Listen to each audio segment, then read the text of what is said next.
Hello, Jamie from Inky&Scrappy, sharing with you today my Get Creeping on Halloween hashtag-driven series make for November 2023. I am doing something a little bit different. I'm going to mix some Tim Holtz with some Lawn Fawn, so mixing some skulls with some cute. I really wanted to do some bat wings on my skull, and this was the set that I had with the bat wing that was the right size for that Life of the Party skull from Tim Holtz, and so that's where I decided to go with it. Now I also decided I needed to do some mixed media and do some plain, and so I'm bringing in my splat box. To me it's just easier to do this in a splat box. I don't get the overspray on my desk, so and then I can pick up and play and do. I was kind of going back and forth with what I wanted. I had really no kind of rhyme or reason. I thought about doing the skulls. I wasn't sure where I was going. And so it's a process. To me, my Get Creeping on Halloween driven hashtag is really just me playing and having fun. I think we need to remember to experiment and to play, and just, if it goes good, it goes good. If it ends up being a pile of ink and mud and whatever, there's always the trash can and start again. But I hadn't done any mixed media backgrounds in a while, or at least not the spray stain ones, and so I brought in some black soot and some my favorite purple, which is Villainous Potion from Tim Holtz. These are just the regular distress spray stains, not the oxides. I like the boldness of these without the, the chalky of the oxide ink, and so it's kind of really what I wanted. I was kind of thinking of going totally black, but I decided it needed a little bit of something, and I thought the purple was fitting. So if you've followed me in the last year, I lost my brother last November, and so this one is definitely a nod to Mr. Thomas. And it was totally inspired by one of his favorite bands, the album cover. It's not one that I would normally listen to, but I did purchase his car last spring, and so he had it preset to pop up whenever Metallica played, and then Avenged Sevenfold. And so the Avenged Sevenfold album cover always pops up on the screen, and so that was definitely where this one, I was kind of thinking probably the beginning of November, and I was trying to figure out what I was going to do this month for my Get Creeping on Halloween. And so that album kept popping up, and I was like, I like the bat wings and the skull head. I can make this work. And so I had to figure out where I was pulling the bat wings from. And so once I figured that out, it was pretty easy. I think, did Tim Holtz do bat wings in his Halloween release this year? He might have. I didn't pick up any of that this year. I was trying to behave because I just, I don't need any more stuff. I can use what I have. And so I was like, I have way more Halloween than I'm ever going to get to. And so I didn't. I did pick up this metallic texture paste from REinker. They had a good sale the other week, and I picked up some of their dollar deals. And then to get the free shipping, I added this one, which is, it was like, it's not a distress line, it is just the regular line, but you can add color to it. So I did add the spray stain to it, not mica, just the spray stain to it, and I didn't get a deep enough purple, and so I did just bring in my Villainous Potion REinker, and then I just re-inked, or just added a couple of drops of REinker to get that purple hue that I wanted. And so it coordinates with the background, but it's definitely a lighter tone. And then, of course, it also has that metallic shimmer. I wonder if it's similar to, like, the Simon Hurley's Lunar Paste or Solar Paste, whichever ones those are. I didn't pick up either of those. I thought about it, but I've been trying to avoid adding another brand to my collection. But this one was just a white, and so I figured I could play with it and see, how I like it. I'm not big on using paste. Well, I like using paste. I'm just not great about using paste. Probably because it requires immediate cleanup. Yeah. So I set those off to the side, went and washed my stencil right away and my palette brush, and then of course I now have purple metallic on the floor because I dropped it in the bathroom. But whatever, it hopefully will come off with the steam mop later. So I'm bringing in that skull. I did bring in my REinker archival stamp pad. It's definitely dry. I should have grabbed my other one, but I just stamped it enough times until it got dark enough for me. And I'm kind of moving my bat wings around because I was planning on doing as many bat wings on this as I could. I changed my mind when I got this far because I couldn't fit a second set on there. I knew I needed them to be, because I have the die for the bat wings, and the bat wings I wanted them to move on my card front, and so it just wasn't going to work with the other ones. I just ended up stamping those two out. I thought about trying to get another one, and I was like, you know what, if I really want to go that route, I will just grab another piece of paper.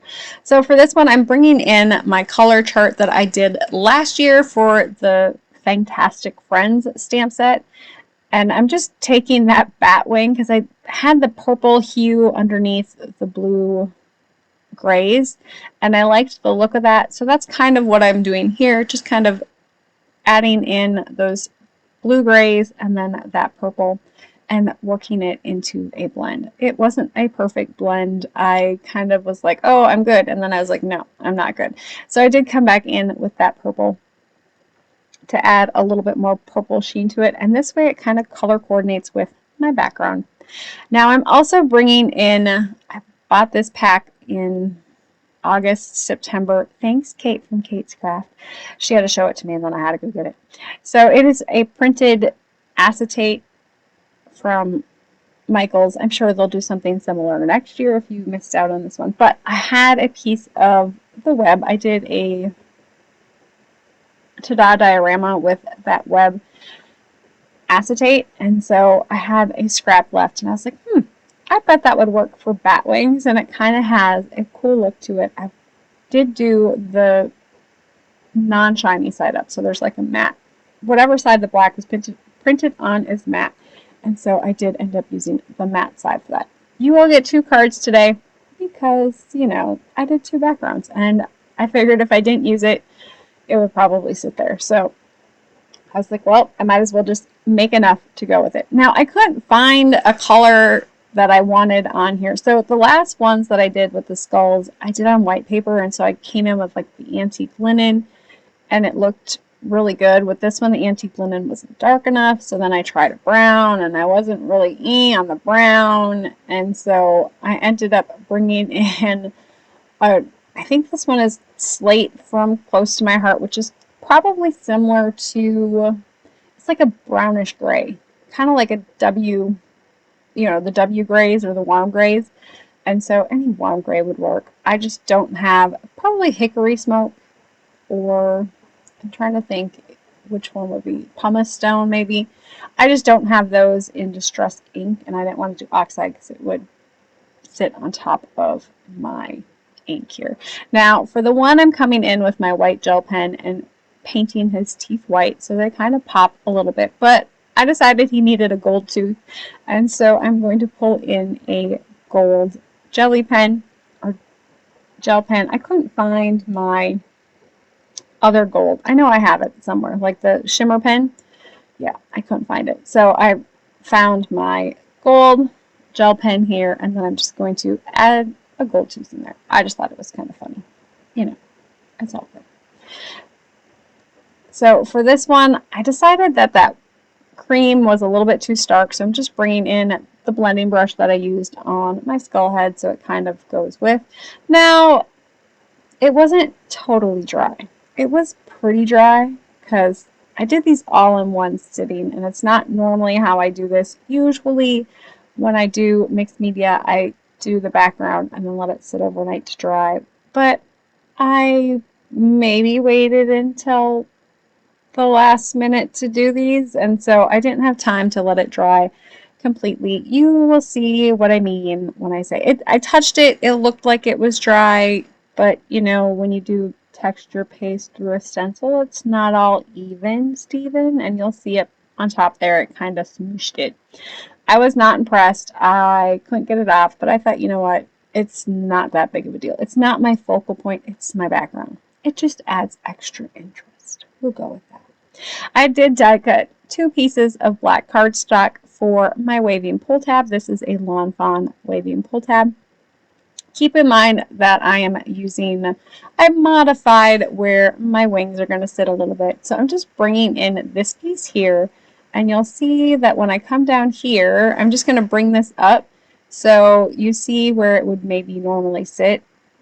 And then I'm just going to put a dot there, and that's where I'm going to end up putting my second hole punch, or my hole punch for where my wings are going to sit. I think if you do it like right below, you know, you have your 2 slits cut, and if you line it up to the bottom of those slits or just below that, I think is where it's probably that punch is supposed to sit. This just worked for me to figure it out where it was supposed to go, you know, for the most part. I wanted some wing movement. I wasn't overly concerned. It did actually move very well, so I think, I want to say it was probably in that, you know, the bottom of where, and that was kind of what I was doing with that stencil. They're trying to figure out where that whole placement was compared to where it was supposed to be if you do it with the one that they have. I really wish they would have come out with a couple of more size variations there, just so you had some options. I make myself options. It's all good. So I struggled getting the brad in on this one. I don't know why. Probably because I was in a hurry. You know, it's usually what happens when I'm in a hurry. It takes me 5 times longer than it's supposed to take. So once I finally get my wings threaded through, and then I'm going to add in my waving pull tab thing, or yeah, my waving pull tab, and set that, I'm going to add some glue to that collar. Is that what you call it? The collar, and then that will help to set all of it. Now, the biggest part, I need to let it dry before I play with it. I have learned this the hard way. Not this time, but in the past. So while I'm waiting for it to dry, I'm coming in with some 3M foam adhesive. This is a fairly thin foam adhesive, a little bit thicker than Big Mama foam tape, but that will give me enough wiggle room for that waving pull tab to go back and forth easily. And then I will set this on top of my card base right away. I'm just trying to make sure that I give that pull tab collar enough time to dry onto the front so it doesn't pull loose. I maybe have done that before. So I'm deciding if I want to bring that one in or not to cover up the top. I know I need to put pull or an arrow or something up there. I just haven't decided what yet. But I'm going to add in my skull first. So I'm bringing in some double-sided foam squares, and then I will just set my skull on top here, leaving enough room on the bottom for a sentiment. I haven't decided what I'm doing for a sentiment yet. Don't worry. That would be like me thinking. So, of course, I set this on top of my card base without pre-cutting that little hole or that little notch. I like to do the notch just because it gives the recipient a little bit more leverage to grab onto that pull tab. Plus, when you open the card, if you didn't realize that it's a pull tab, you will definitely realize it's a pull tab when you see that there's a little slot on the front. So I did end up just coming in with my scissors and kind of cutting around it. You don't need to have the little notch cutter, or I don't know, what is that one called? Like hole punch. It's not a hole punch, but paper punch. It just makes life a little bit easier and it looks prettier. But I just used the scissors and it was fine. So for my sentiment, because this one is heavily inspired by Avenged Sevenfold, I decided to kind of take one of their album titled, or you know, I kind of looked at their album titles because I really didn't know what to do for a sentiment on this one. And so one of their album titles is All Hail the King. And so I didn't have the proper stamps to do All Hail the King. And so I was like, well, I pulled in Tim Holtz's tiny text Halloween, and I found the one that said the Hallowed spot. And so I'm not going to stamp spot, so I figured the Hallowed King would work to kind of emulate that album cover, if you will. And so that was kind of where the sentiment for this one came. I did bring in the purple metallic cardstock, craft stock from Tim Holtz. I don't know if that one's still available or not. I have a lot of stuff that's old. I'm using it. That's what it's there for. So if you don't have it, something similar would work for those types of things. You could even make your own, you know, metallic-y cardstock. If I'd have thought ahead, I probably could have taken that leftover paste and rubbed it on paper and die cut that way. So I pulled in the Halloween word set from Tim Holtz. It's an old one, 660956. I don't know the name of it. I don't have that piece of it anymore. And so I ended up pulling that one in and using that one. It usually has enough letters in it to get the word I'm looking for. I usually make sure I can spell the word I'm looking for before I, you know, I'm set on that one. That Stays On Opaque Cloud White did not stamp the greatest for me. Of course, I didn't put it in my Misty, so I couldn't re-stamp over it. So I ended up coming in with some VersaMark ink and embossing powder and just re-stamped it onto some black cardstock. And then I will bring in the Avery L Simple Sentiment strips dies and just cut it down to size, and then I'll just put that, glue that over the top of my botched sentiment. It happens. It's all good. So then for the top, I did decide that I'm just going to take that piece that was cut out from that waving pull tab part, and I just fit it into this one so it cuts out that little arrow, and then I actually fit that over the top here so it kind of all blends and you just have a black little arrow going up, and I figured that would work. So for my second one here, I knew what I wanted to do with this one. As I was stamping out those skulls, I'd kind of already decided what I was doing with this one. And then of course when I figured out the wing thing, I was like, oh yeah, I wanted to pop these up. I knew I wanted to pop them up. I just hadn't planned on doing it on the acetate, but they're so cool. Like, they make the noise and everything. You can, you know, flick them, and I don't know. They're fun to play with. What can I say? So I just added some score tape to add them onto the back of my skulls here. And of course, I was not paying great attention, but I had cut them out in pairs. So I kind of knew which pair went to which pair, if that makes sense. So the one I did, and I was like, oh, how did I not do this one right?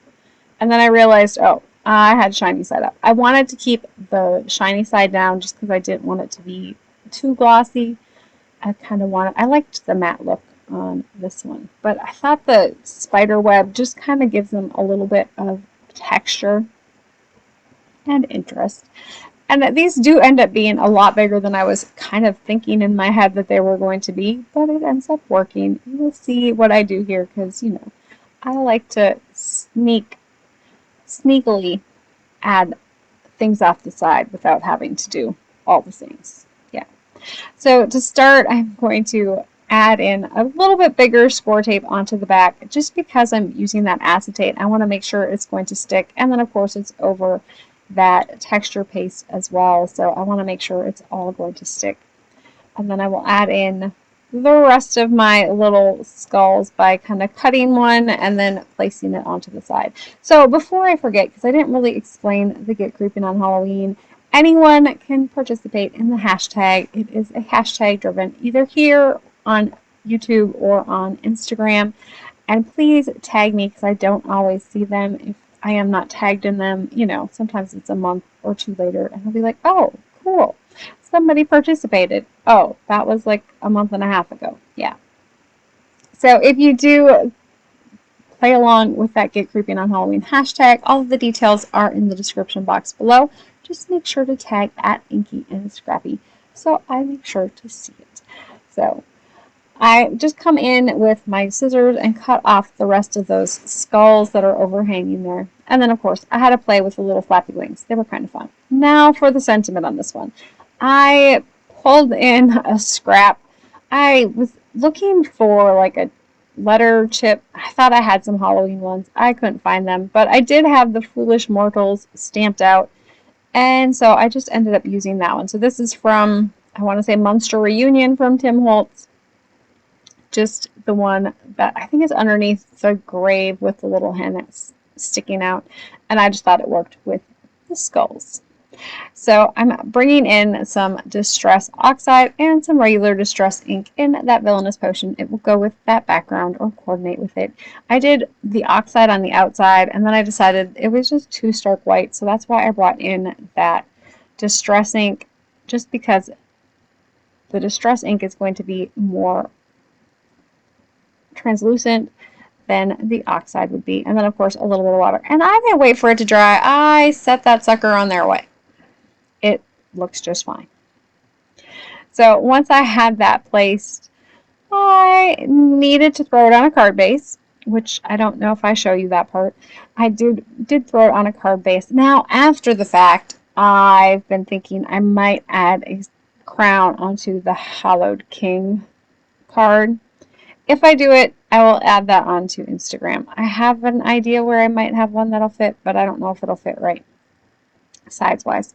So if I do it, I will let you know. But there is my finished Get Creepy on Halloween, November 2023. So that is the second one. Here is the first one. I love how both of them turned out. Definitely not my normal creations, but oh so fun. So make sure to play, to have a good time, to enjoy your craft. And to me, this is therapy. So rest in peace, Thomas. Love you lots.